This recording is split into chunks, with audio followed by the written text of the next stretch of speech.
Ok.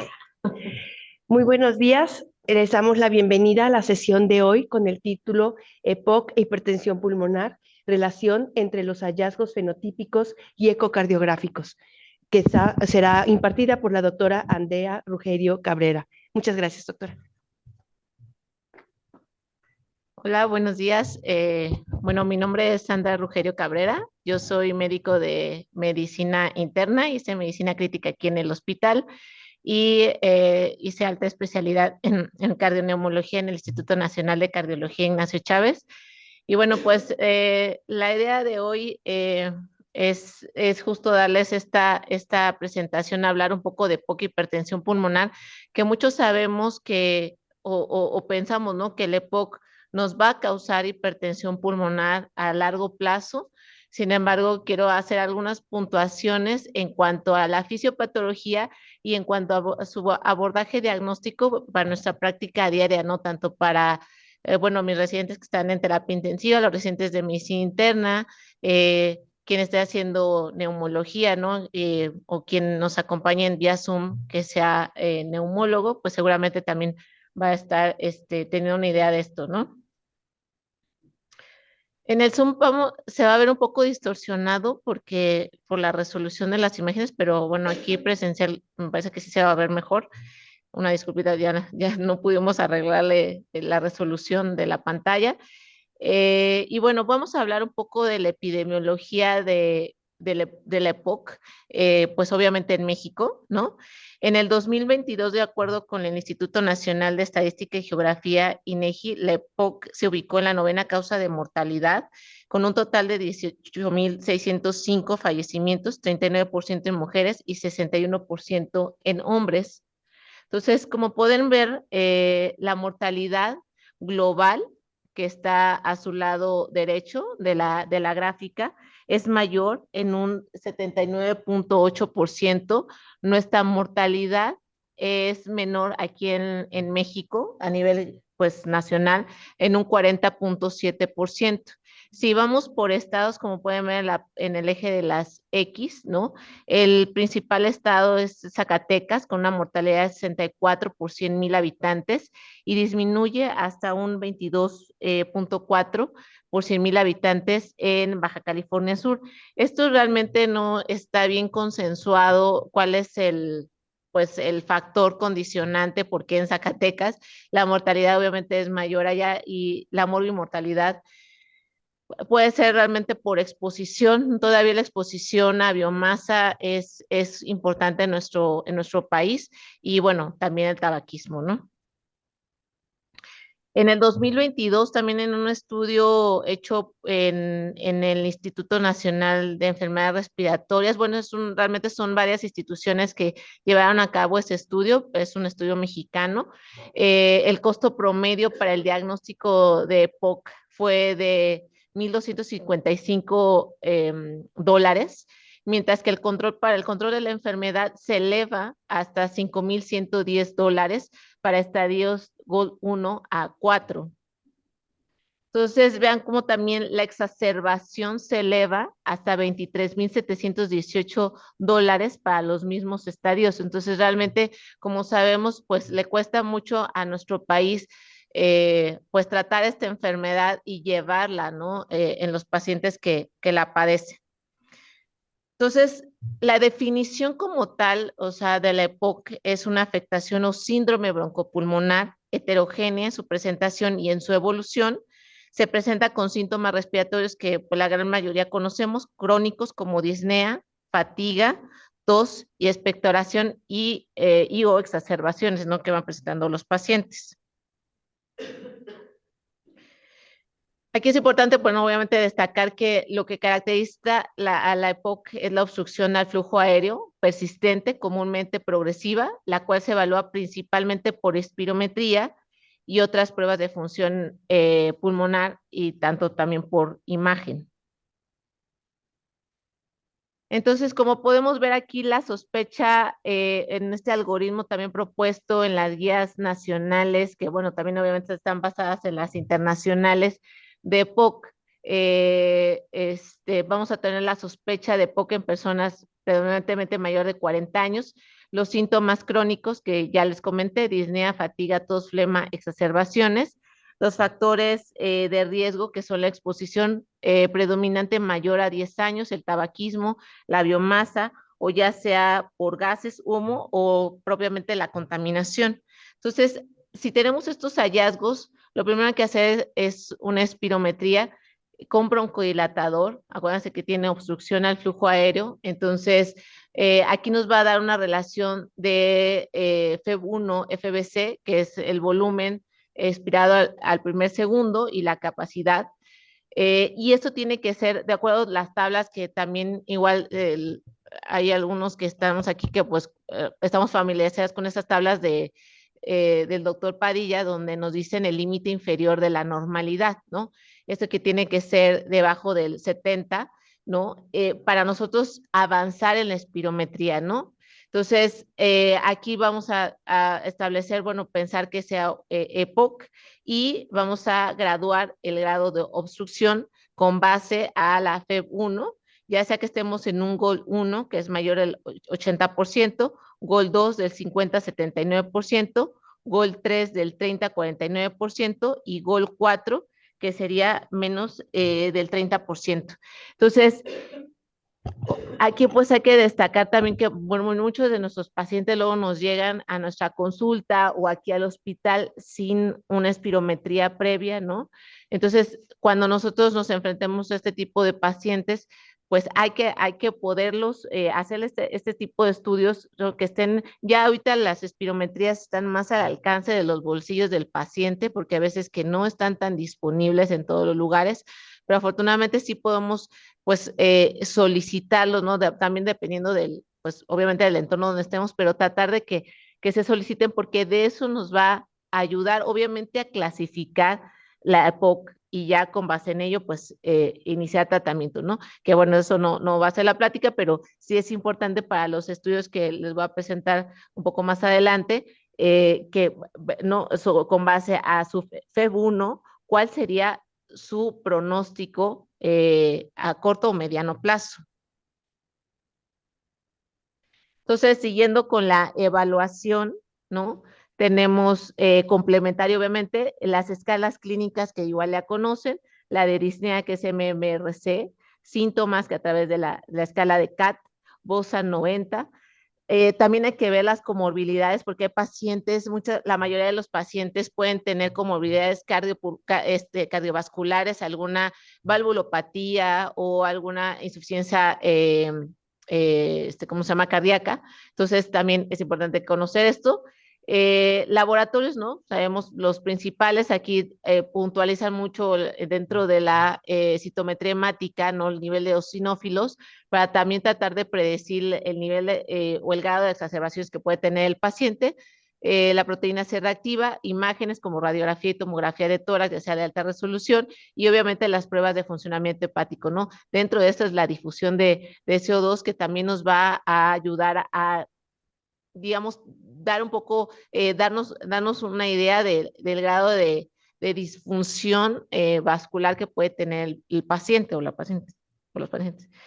Entonces, adentrando un poquito obviamente al tema de la plática, poca hipertensión pulmonar, realmente todos tienen hipertensión pulmonar, que es lo que yo les decía, ¿no? Muchos pensaríamos, claro, si estaba dañado el pulmón, se daña la vasculatura y eso nos puede causar hipertensión pulmonar, ¿no? Entonces, efectivamente, sí, obviamente tiene que ver, ¿no? La inflamación, la remodelación y la destrucción de la vasculatura pulmonar son los aspectos, perdón, fundamentales de la biología y fisiopatología de la EPOC. Entonces, la vasculatura pulmonar, que en la cual ahorita me voy a centrar un poquito, no tanto dándoles como per se la fisiopatología de la EPOC, sino que nos puede llevar a hipertensión pulmonar. Entonces, la vasculatura es el centro y es susceptible de las sustancias nocivas, lo cual nos vaya a llevar a una destrucción del parénquima pulmonar, sobre todo de forma enfisematosa. Entonces, varios estudios se han hecho para ver la incidencia de POC y combinado obviamente con hipertensión pulmonar y se describe que se encuentra en un 39% la incidencia. No es no es tan baja, ¿no? Como a lo mejor podríamos pensar, o más alta, ¿no? Y esto también tiene sus bemoles porque desgraciadamente puede estar infradiagnosticado, ¿no? Tanto el grado de obstrucción, per se la hipertensión pulmonar dentro de esta enfermedad, ¿no? Porque ya igual de las pruebas complementarias que vamos a hacer, realmente los pacientes con esta enfermedad hay que buscarles un poco más, tanto por imagen, a lo mejor siendo invasivos. Entonces, realmente esta incidencia es tomada bueno, esta última y la referencia es un metaanálisis, pero viene de varios estudios que son pequeños, ¿no? Y les repito, en algunos un poco homogéneos en cuanto a las pruebas diagnósticas. Pero bueno, tomaremos esto, ¿no? Y bueno, en cuanto a la enfermedad de la vasculatura pulmonar en la EPOC, ¿no? Tenemos esta imagen que les puse, ¿no? Tenemos en el centro la hipertensión pulmonar, el umbral hemodinámico, ¿no? Que ahorita les voy a comentar cuál es el punto de corte actual que nosotros nos hace decir, ¿sabes que este paciente tiene EPOC?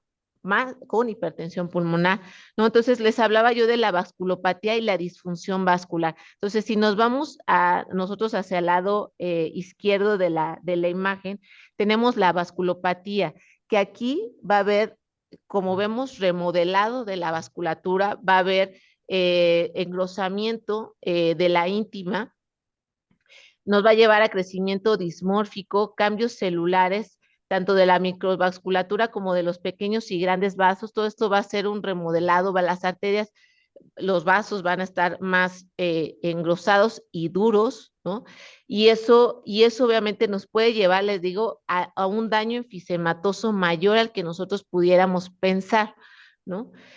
Y la disfunción vascular agrega todo esto, ¿no? Tanto del remodelado vascular como ya la presentación clínica del paciente, ¿no?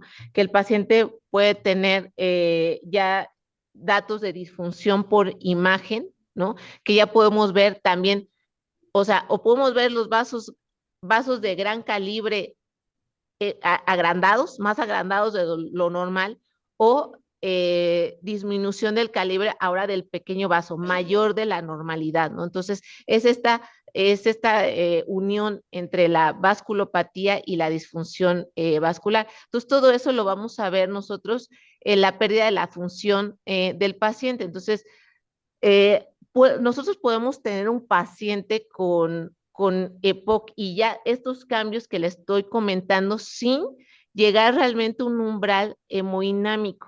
O sea, yo ya sea que le haga un abordaje a través de un cateterismo cardíaco derecho o le haga un abordaje a través de ecocardiograma torácico y que me reporten que mi presión media de la arteria pulmonar está alta, ¿no?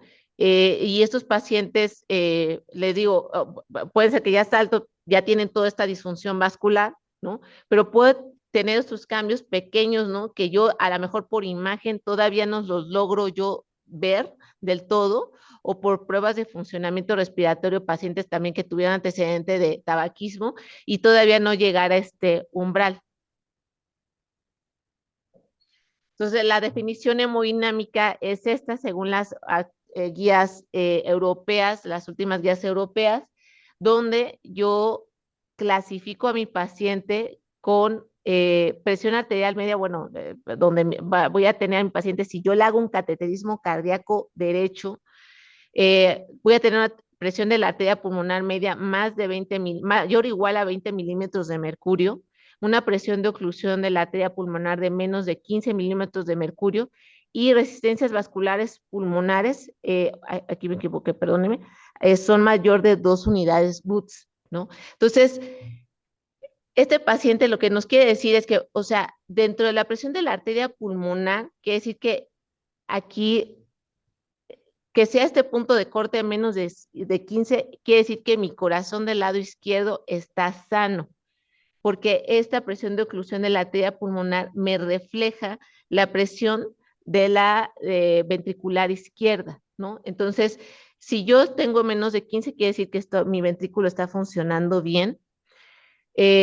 obviamente la presión arterial pulmonar más de 20 quiere decir que ya hay cambios en la microvasculatura o en la vasculatura que están, se está volviendo rígida la arteria, la vasculatura pulmonar y me está aumentando la presión y las resistencias vasculares mayor de 2 unidades Woods.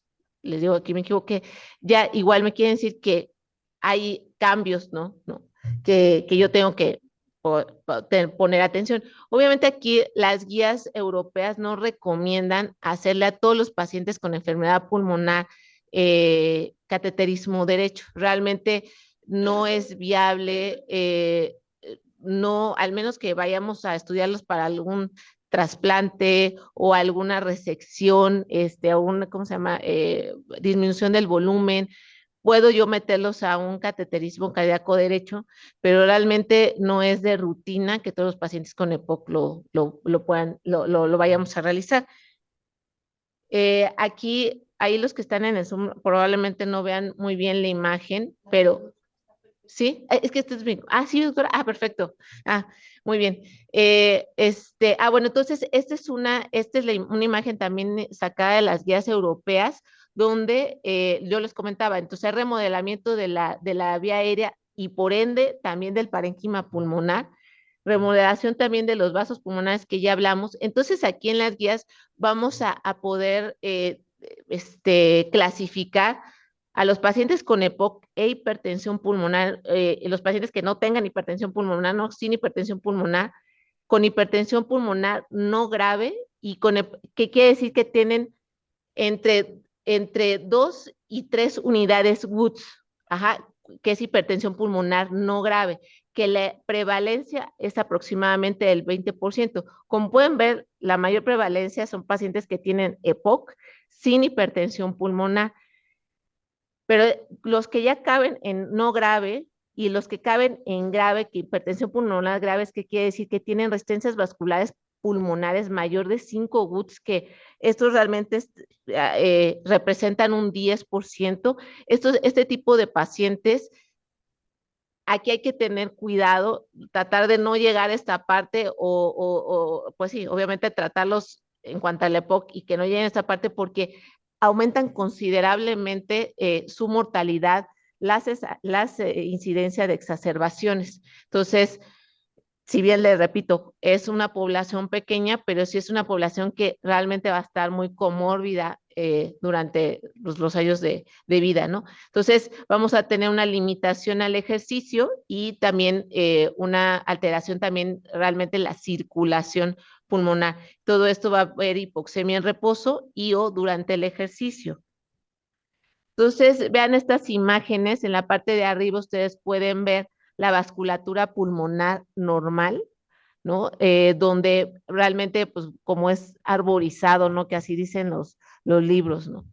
En la parte de abajo es un paciente con EPOC e hipertensión pulmonar, entonces vean en la primera imagen de su lado izquierdo, que le llaman poda vascular, ¿no? Como ya empezamos a tener como disminución de la trama, y conforme, bueno, es el tamaño del corte, ¿no? O sea, realmente va a haber menos trama, ¿no? Entonces, lo que pueden ver. Y esto todo obviamente va a ser remodelado, aumento de la íntima y la media, engrosamiento de la media, donde eso nos va a llevar a incremento de la presión de la arteria pulmonar. Esto puede pasar en los pacientes sin que yo a nivel ecocardiográfico pueda tener una señal de que están teniendo hipertensión pulmonar o alteración en la vasculatura pulmonar. También, por ejemplo, si yo meto a paciente a cateterismo cardíaco derecho, yo luego les comento a los residentes, nosotros calculamos las resistencias vasculares pulmonares, pero es en un sitio. O sea, es el promedio, o sea, en teoría es el promedio de tus resistencias totales. Sin embargo, no representa realmente las resistencias pues tan fidedignas. Tenemos que casi medirlas punto por punto, ¿no? Lo cual tampoco es viable, ¿no? Pero o sea, lo que quiero dar a entender es que pues es complicado poderlo evaluar per se de forma invasiva, imagínense de forma no invasiva, pero pues es lo que tenemos ahorita. Entonces, tenemos este iceberg, ¿no? De todos los síntomas que pueden tener los pacientes con EPOC e hipertensión pulmonar. Entonces, aquí el empeoramiento de los síntomas, el intercambio gaseoso o la intolerancia en el ejercicio en el contexto de un EPOC debe hacerme sospechar de hipertensión pulmonar. Entonces, como ustedes saben, lo que vemos en la punta del iceberg es que el paciente tenga tos, fatiga, ¿no?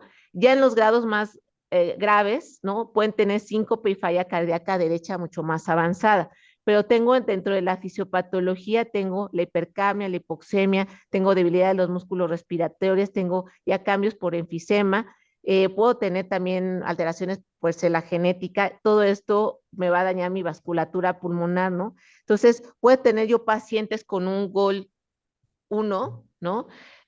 Donde siguen sintiendo fatigados o tienen intolerancia al ejercicio. Entonces, aguas. Entonces dices, a ver, este paciente, ¿por qué si mi EPOC está estable? O sea, mis pruebas no están tan mal, la del SO también no está tan mal, yo ya le estoy dando broncodilatador de larga duración, todo lo que sea necesario según las guías de la GOL, que le digo, no, este no es el caso del tema, y aún así mi paciente tiene más, o sea, sigue teniendo exacerbaciones y se sigue sintiendo cansado o no tolera el ejercicio. Entonces, es momento de pensar que este paciente no estoy viendo una hipertensión pulmonar, y ahí lo puedo referir a algún centro especializado o en manejo conjunto, por ejemplo, con la gente que ahí vemos realmente pues realmente lo que estudiamos es la vasculatura pulmonar, ¿no? O sea, cuando se estudia cardioneumología. Entonces, igual manejo conjunto también con cardiología podría ser, porque si yo tengo también una enfermedad izquierda, ¿no? Puede estar influenciado y empeorando todo esto, ¿no? Entonces, a veces, ustedes saben que los pacientes, pues a veces tienen de todo, ¿no? No nada más tienen EPOC. Entonces, en las guías de la Sociedad Europea, ya secundario a lo que les acabo de comentar, que son artículos previos a las guías y algunos recientes del diagrama que les mostré, que es del 2020, bueno, ni tan reciente, del 2022, ya dicen el fenotipo vascular pulmonar. Entonces, aquí hay una limitación del flujo aéreo leve a moderada, deterioro profundo del intercambio gaseoso, hipertensión pulmonar precapilar grave. Que precapilar es lo que yo les decía, ¿no? Que la definición hemodinámica previamente que les comenté. Entonces, estos pacientes están hipoxémicos, ¿no? Y más, digamos, no congruentes con, les repito, con su grado de poco, lo que yo estoy viendo a lo mejor por imagen, ¿no? Entonces no hay tanta congruencia o están, les repito, muy hipoxémicos. Entonces quiere decir que este paciente tiene un fenotipo vascular pulmonar.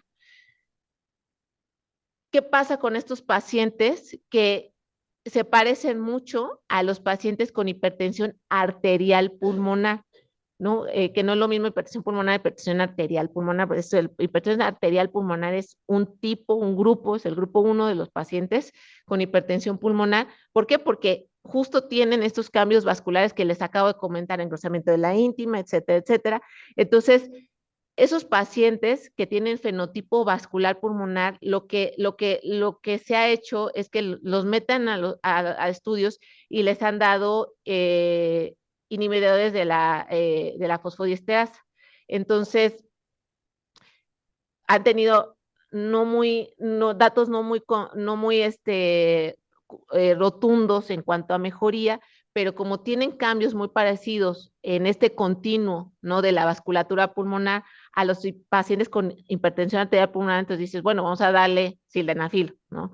A este paciente, pero no a todos les cae bien el sildenafil, no a todos, hay pacientes que al contrario, empeoran. Entonces, les repito, no es dar sildenafil por dar sildenafil, no es que, o sea, si piensas de está intolerante o le voy a dar sildenafil, hay que tener un poco más de precaución. Hay pacientes que sí te van a responder, pero estás haciéndolo un poco a ciegas.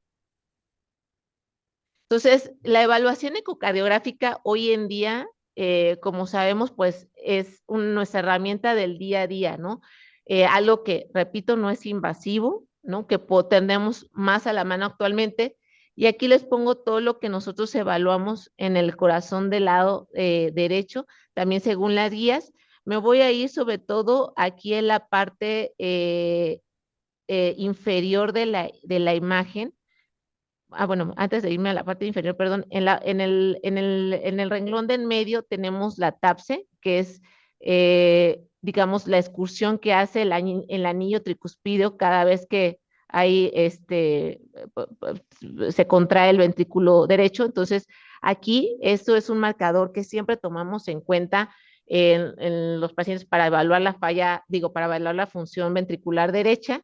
Y también tenemos lo que es la regurgitación tricuspidea, que también nos da una idea de cómo está y sobre eso evaluamos la relación de la aurícula derecha o de la aurícula, bueno, del BDBI, ¿no? Y del tamaño de la aurícula derecha también es importante. La regurgitación tricuspidea, ¿no? Que se lo ponemos aquí a nivel de la válvula tricuspidea, que tanto puede tener. Sin embargo, en los pacientes con EPOC, es difícil por también si hay algún ecocardiografista ahorita en la sesión, luego realmente tienen mala ventana los pacientes, no todos, pero luego tienen mala ventana, entonces es difícil poderles medir bien el grado de regurgitación tricuspidea que tienen los pacientes, sabes que no lo puedes ver. Entonces te tomas de todas estas herramientas, ya sea que veas cómo está el tamaño de los ventrículos y de las aurículas, ¿no? TAPSE, también hay otra cosa que se llama S tricuspidia. Entonces, todo eso lo puedes evaluar a través de ecocardiografía. Entonces, aquí la evaluación de la función ventricular derecha es clínicamente útil en pacientes con EPOC, ya que la presencia de disfunción ventricular tiene implicaciones pronósticas que ahorita vamos a ver. Entonces, en este artículo donde evalúan pacientes con EPOC, fue observacional realmente, no hicieron ninguna intervención. Lo hicieron al inicio y a los 6 meses de evolución del EPOC desde el inicio del diagnóstico. Aquí lo que vieron, obviamente, aquí eran pacientes con EPOC estable, no había pacientes con exacerbaciones.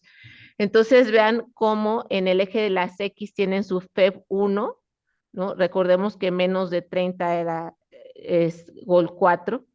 Y tenemos el strain del ventrículo derecho. El strain es un marcador muy fidedigno de la función ventricular derecha, tanto derecha e izquierda, pero obviamente está enfocando en los derechos. ¿Qué quiere decir el strain? Es que yo veo cómo se está deformando el ventrículo. Acuérdense que el corazón no se contrae, ¿no? Así como en una dimensión o en dos dimensiones, sino es como si exprimieras una jerga, entonces se va a deformar el ventrículo. Entonces, a través del ecocardiograma, nosotros vemos punto por punto como esa deformación, y hay deformación tanto global como por regiones, ¿no?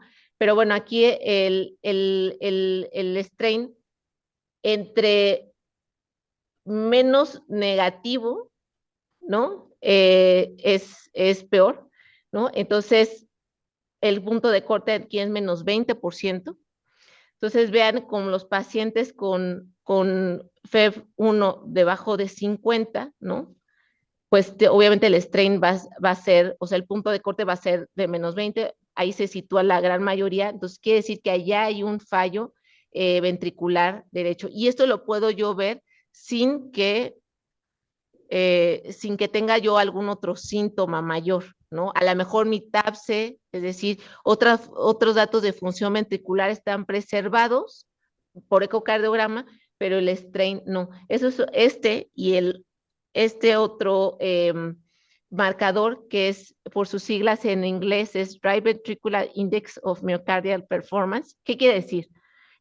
Para los que son ecocardiografistas o los residentes que tengo aquí de terapia intensiva, o si vean a alguien de cardio, es el índice de TI, que es lo mismo en TI izquierdo que derecho, pero aquí obviamente hablando del derecho. Lo que aquí les puse en la imagen es una imagen en Doppler tisular, donde yo veo tanto la sístole como la diástole, veo toda la contracción todo el ciclo cardíaco de mi ventrículo derecho. Entonces, realmente es un buen marcador de función ventricular o de performance, ¿no?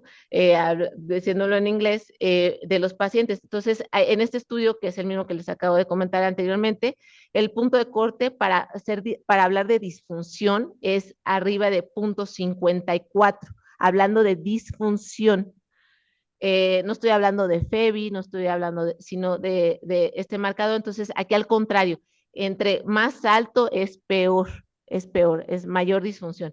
Entonces, vea como los pacientes también que se colocan con FEBs menos, del 80%, pues estos se colocan ya en disfunción. Entonces, estos dos parámetros por ecocardiografía son buenos marcadores para ver mi disfunción en un paciente con EPOC, ¿no?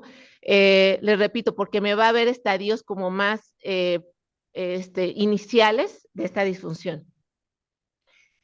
Y comparando con los fenotipos, ¿no? Que en estudios del 2002 para adelante, 2012, empezaron a hablar de hacer estudios de fenotipos dentro del EPOC, que realmente los vieron como bronquitis, enfisema o mixto. Entonces, vamos a ver correlacionado el fenotipo en el eje de las X con la presión de la arteria pulmonar en el eje de las Y. Vamos a ver cómo el fenotipo mixto tiende a tener mayor presión media de la arteria pulmonar. Entonces, si yo tengo un paciente igual que a lo mejor no, ahorita lo estoy abordando inicialmente en la consulta o en el hospital, ¿no? Que yo veo que por clínica también, ¿no? Que tiene un patrón tanto enfisematoso como bronquítico, así literal del libro de semiología médica, yo puedo decir también llamar la atención si tiene mucha intolerancia al ejercicio, pero estoy viendo que no está exacerbado. O sea, este paciente no está exacerbado, pero no trae una neumonía, no trae broncoespasmo, etcétera, etcétera, pero me dice, es que yo desde de un mes para acá, suponiendo, yo no corría, pero ahora ya camino una cuadra y me canso muchísimo, sin que, le repito, sin que haya una afectación, falla cardíaca o que tenga, le digo, alguna infección o qué sé yo. Entonces, este paciente probablemente tenga una presión de la arteria pulmonar mayor. Entonces, eso es lo que se han estudiado este también es un estudio del, si no mal recuerdo, del 2022. Perdón, 25. Eso es de los últimos estudios. De hecho, cierto, perdón. De este estudio, pues se puede hacer, digo, ya cuando la verdad es que yo lo había leído en las guías, pero en cuanto al fenotipo vascular, pero se me hizo interesante ver que lo clasificaban casi, ¿no? Le digo, con base a los fenotipos y sobre todo para hacer un estudio para nosotros o para los residentes de acá, como médicos, bueno, nosotros como médicos y ustedes como residentes, ¿no? Los pacientes que tenemos que, la verdad es que la incidencia aquí sí es importante, ¿no? De poca. También otra cosa que nos lleva a pensar en que mi paciente tiene hipertensión pulmonar dentro del contexto de EPOC, que ya en artículos viejísimos y consensos, los primeros consensos de hipertensión pulmonar realmente hablaban de cor pulmonar. Entonces, todos también en medicina alguna vez hemos hablado de cor pulmonar. Entonces, aquí lo que quiere decir es que mi paciente ya tiene datos de falla cardíaca derecha. Entonces, lo que yo voy a ver a nivel ecocardiográfico es que va a haber una hipertrofia y un aumento de la relación ventrículo derecho, ventrículo izquierdo, y esto nos puede sugerir hipertensión pulmonar. Entonces, y si le da clic a... Entonces, este paciente no está muy dilatado, ¿no? Pero realmente si pueden ver, o sea, la relación de BDBI es casi la misma, está 1:1. Luego hay unos que hemos visto que el BD está enorme, ¿no? Pero este paciente no está ¿cómo se llama? Tan dilatado. Y si nosotros pudiéramos ver aquí el engrosamiento de la pared libre del ventrículo derecho, ahí se mide la hipertrofia. Entonces, para mí, por ejemplo, es muy importante cuando me llega un paciente, por ejemplo, bueno, que yo trabajo en terapia intensiva, saber si ese paciente ya tiene hipertrofia ventricular derecha. Puede ser, le repito, puede ser que sea como este paciente, que no esté muy dilatado. Si tenemos un BD así enorme, pues claro, ya, claro, este paciente no lleva un mes, ¿no? Este paciente lleva mucho tiempo, pero la hipertrofia es importante en este contexto.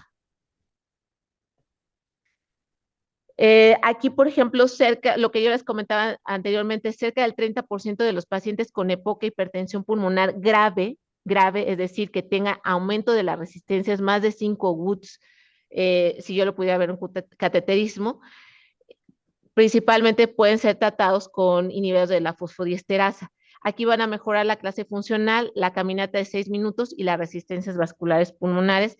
También esto viene en las guías, en las últimas consenso de las guías, dado obviamente por varios artículos previos a todo esto. Sin embargo, a pesar de eso, son muestras pequeñas y todavía no hay un consenso de decir, si la tiene, tú le puedes dar un inhibidor. Entonces, no hay consenso. Realmente todavía estamos un poco a ciegas.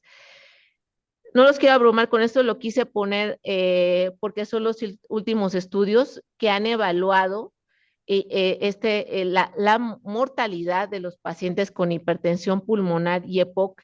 En este estudio que se llama COMPERA, que se hizo también todos los pacientes de hipertensión pulmonar, todos de todos los grupos.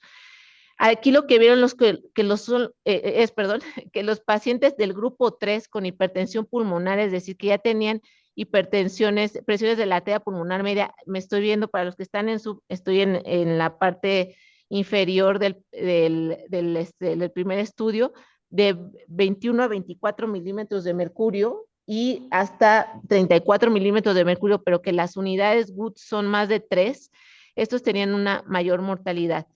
Lo mismo se correlacionó en un estudio del 2022, también de pacientes que aquí metieron también pacientes con enfermedades intersticiales y pacientes que iban a recibir, ¿cómo se llama? Ahí les dieron también broncodilatador y básicamente igual, lo que dijeron es que tenían un hazard ratio de mayor de mortalidad los que tenían hipertensión pulmonar grave.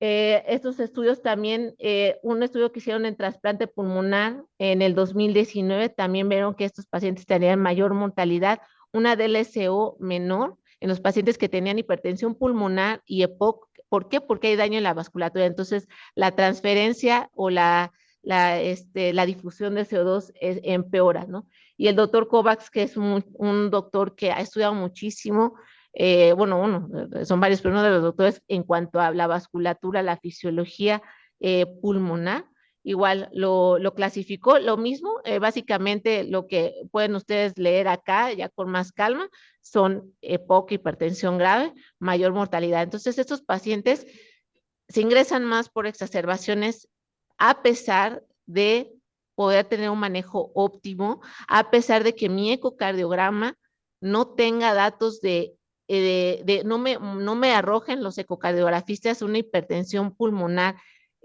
alta. Normalmente este tipo de pacientes no van a tener más de 35 milímetros de mercurio de la media por ecocardiografía, ¿no? Si la tienen más, hay que sospechar que algo está agregado, pero si es puramente pulmonar, ¿no? Y que pueda tener hipertensión, no van a tener presiones tan altas.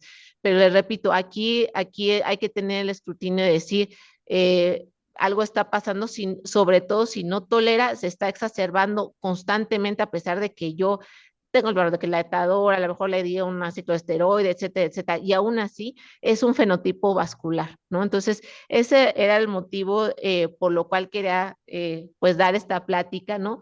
Hacer hincapié, no quería abrumarlos ni con fisiopatología del EPOC, ni con fisiopatología de la vasculatura pulmonar, sino sobre todo este punto clave en nuestra práctica diaria, ¿no?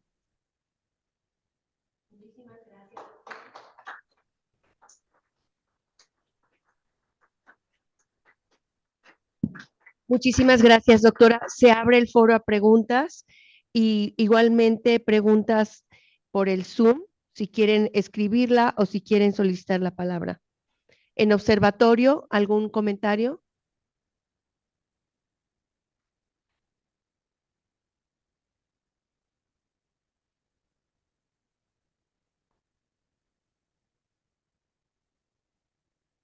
El doctor Zambada, ¿quieres hacer alguna pregunta? Sí, muy buenos días. ¿Me escuchan? Sí, Muy interesante su plática, doctora. Pero mi pregunta va más allá de la fisiopatología. ¿Habrá algún fármaco que le pudiésemos dar a los pacientes que sospechamos o ya tenemos el diagnóstico de hipertensión pulmonar para prepararlo para una cirugía de tórax, para cirugía de pulmón?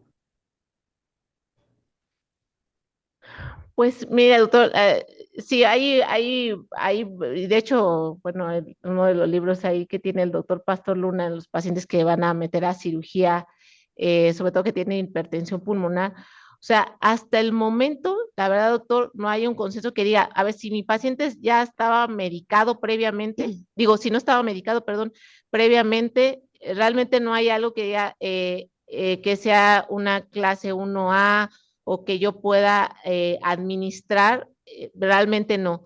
O sea, lo único que se hace consenso es cuando realmente paciente que a lo mejor no se ha tratado y tienes que meterlo de urgencia y tiene datos por ecocardiografía, ¿no?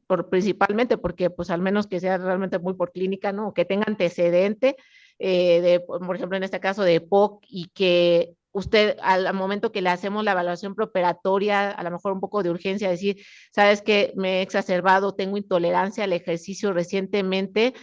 Si es de urgencia, doctor, pues prepararse para tener algún vasodilatador intravenoso o inhalado, pero realmente todavía no hay algo que yo pudiera dar previo a. Lo que sí puedo hacer es hemodinámicamente tratarlo de evaluar bien para pues, tener las menores complicaciones posibles. A mi paciente que metía una cirugía abdominal tenía datos de hipertensión pulmonar, tenía ya deterioro de la capacidad funcional, pero justo como no se le da tanta importancia al ventrículo derecho, como vieron la izquierda, dije, no, pues izquierdo está perfecto, tiene una coronariografía, ya le hicieron prueba de esfuerzo, está bien, pero resulta que el derecho estaba afectado. Entonces, pues realmente la cirugía, ya estando ahí, pues realmente tratar de mantener presiones del ventilador lo menos que se podamos, tratar de mantener buenas presiones sistémicas, ¿no? Le repito, aunque sea un poco de urgencia, a tratar de hacer un ecocardiograma para ver más o menos cómo está esa hemodinamia del paciente, pero algo preventivo, doctor, no. Muy bien. ¿Alguien más en observatorio? En línea le felicitan. Gracias, excelente plática. Saludos. Gracias. ¿Alguien más? Quiero Pues si preguntar no, algo, sí, adelante. soy el doctor Castañeda. Doctora, felicidades. Yo veo muchos pacientes que tienen EPOC, luego se les hinchan las piernas y manejamos eso, el edema. Ya casi todos vienen medicados y manejados por ustedes. Y me da pena lo que te voy a preguntar, doctora. ¿Sí me estás oyendo?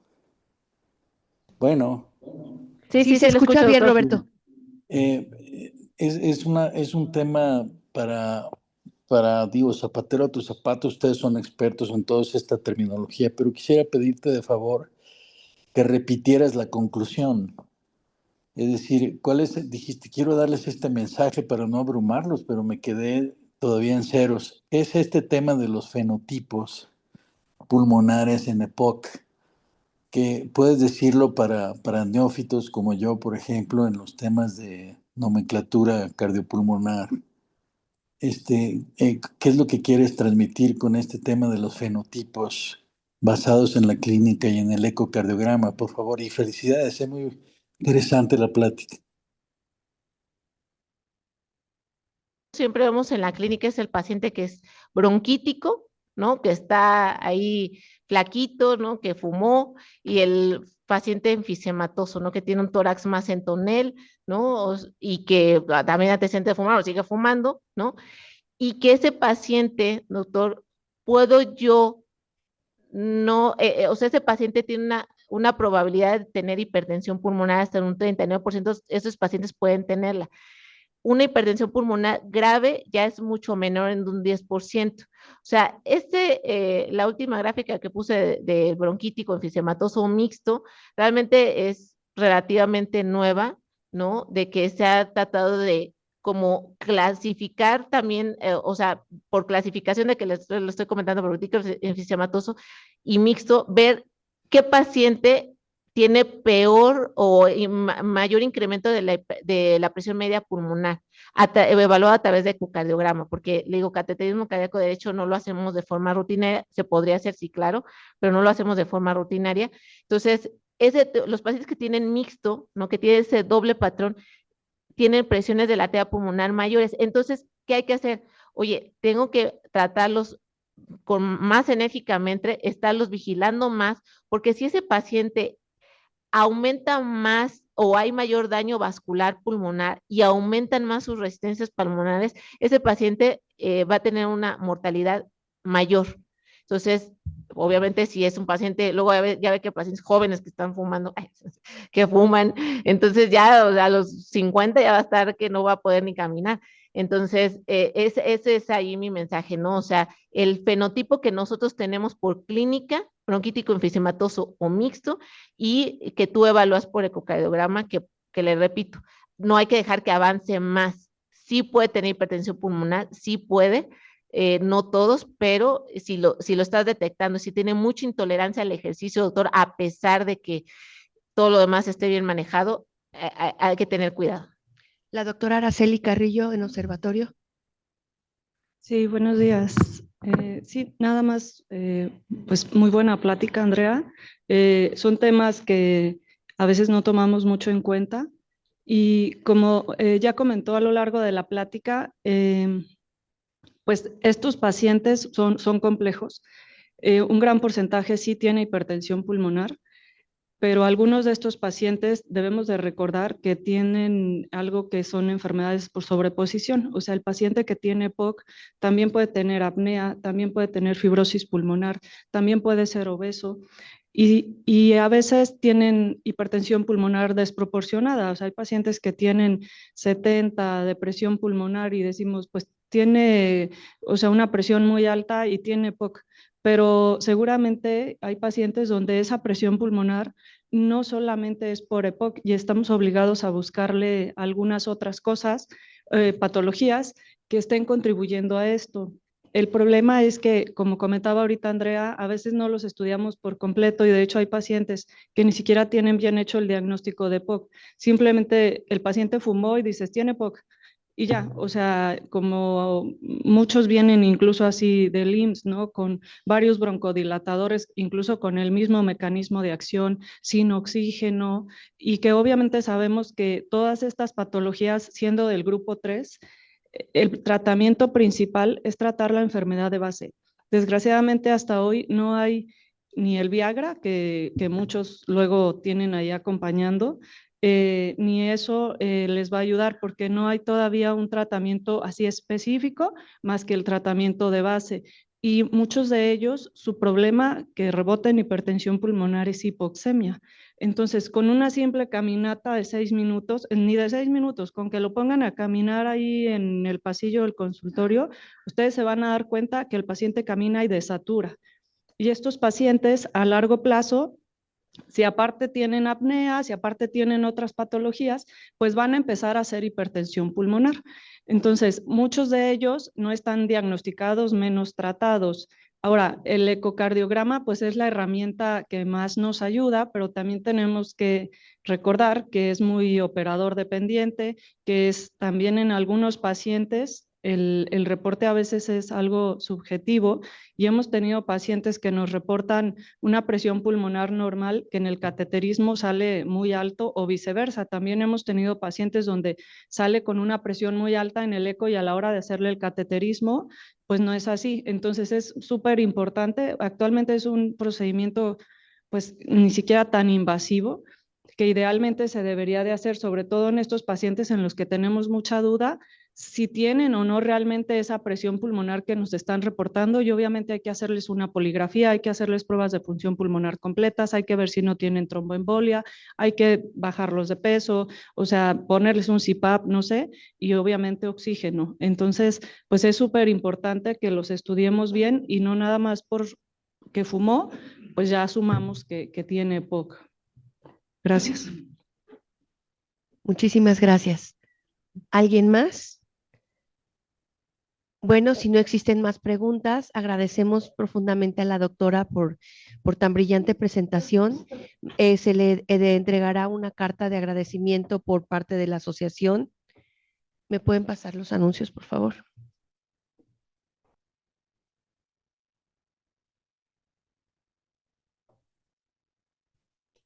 Bueno, los anuncios están un poco retrasados, así que los voy a leer aquí directo. Recordamos, ahorita lo ponemos como primer punto, la sesión del próximo martes a esta misma hora. Va a haber una junta extraordinaria de la Asociación Médica en observatorio. Entonces, se les invita, se va a llevar a cabo el día 17 de septiembre a las, déjenme ver, aquí tengo la hora, es que no alcanzo a leer bien. 17 de septiembre. No tengo la hora en la carta que tengo aquí, debe ser a las 7 a las 7 de la noche. Y recordamos también el curso que va a presentar el doctor Jalabe con presentación del libro acerca de la evaluación preparatoria del paciente. Y bueno, hasta ahí siento mucho que no se hayan proyectado el resto de los anuncios. Muchas gracias.